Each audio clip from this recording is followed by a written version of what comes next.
হিন্দুদেরকে যদি একই প্রশ্ন করা হয়, ভাই তোদের ভগবানকে কনফিউজ, 100% কনফিউজ, জানে না ভগবান। আসসালামু আলাইকুম।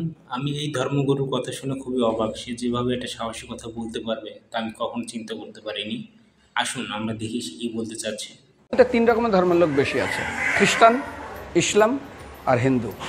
100 জন খ্রিস্টানকে যদি একই প্রশ্ন করে তোদের ভগবানকে, একবারই বলবে আমাদের ভগবান ঈসা মসিহ, যিশু খ্রাইস্ট। মুসলমানকে জিজ্ঞাসা করবে 3 থেকে 5 মানে মৃত্যুর আগে পর্যন্ত, যাকে এই তোদের ভগবানকে, একই উত্তর দেবে, ভাই আমাদের ভগবান হলো আল্লাহ। হিন্দুদেরকে যদি একই প্রশ্ন করা হয়, ভাই তোদের ভগবানকে কনফিউজ, 100% হিন্দু 100% কনফিউজ, জানে না ভগবানকে। দ্বিতীয়ত, যদি তুমি মুসলমানকে জিজ্ঞাসা হয় তোরা মসজিদে কেন যাচ্ছিস, ওদের শেখানো হয় মসজিদে যেতে হবে নামাজ আদায় করার জন্য। সপ্তাহে ওরা 100% একদিন মসজিদে যাবেই। তুমি যদি খ্রিস্টানদের জিজ্ঞাসা করো তোমরা কেন কোথায় যাবে, কোথায় যাও না, আমাদেরকে একদিন তারা চার্চে যাবে, কেন, ঈশ্বরে প্রার্থনা করার জন্য। ওদের শেখানো হয় জন্মের থেকে, এটা সংস্কার। আর হিন্দুদের যদি জিজ্ঞাসা করে তোমরা মন্দিরে কেন যাচ্ছ, হ্যাঁ আমার ছেলের বিয়ে হচ্ছে না, আমার মেয়ের বাচ্চা হচ্ছে না, আমার বাবা হসপিটালে আছে, কালকের আমার মামলার ডেট আছে, আমার ব্যবসা খুব খারাপ, আমার শরীর খুব খারাপ। 99.99 হিন্দু জানে না মন্দিরে কেন আসা উচিত, তাদের ভগবানকে মৃত্যুর পরে কোথায় যাবে। মুসলমানকে জিজ্ঞাসা করবে মৃত্যুর পর কোথায় যাবে, বলবে ভাই নামাজ রোজা যদি না করি দোজকে যাব, অর্থাৎ নরকে যাব।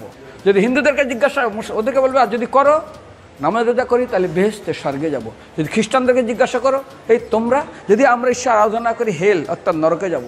যদি বলা হয় যদি করো ঈশ্বর আরাধনা তাহলে তোমরা হেভেন স্বর্গে যাব। আর হিন্দুদেরকে বলে যে তোমরা মরার পরেই 99% হিন্দু এটাই বলে, মিথ্যাই বলে, আমার বাবার সাজ্ঞানে স্বর্গে গিয়ে বসেছে। তোর বাবা কি জমি কেনা আছে নাকি স্বর্গে?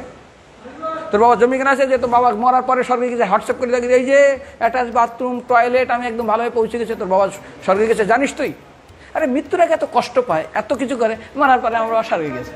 আরে যখন পুলিশে কোনো কয়েদি কোনো অপরাধীকে ধরে 2-4টা ডান্ডা মারে, তারপর থানায় গিয়ে আরও ট্রিটমেন্ট করে, তারপরে কোর্টে বিচারে, তারপর জেল খাটে, মৃত্যুর আগে এত কষ্ট করে আমরা মারা যায়, মারা পরে আমার বাবা স্বর্গে গিয়ে বসে আছে, ওর বাবার জন্য জমি কেনা আছে না, এরকম বলা যাবে না। এই জন্য আমাদের শাস্ত্র বলে পরলোকগত, স্বর্গীয় বলে না।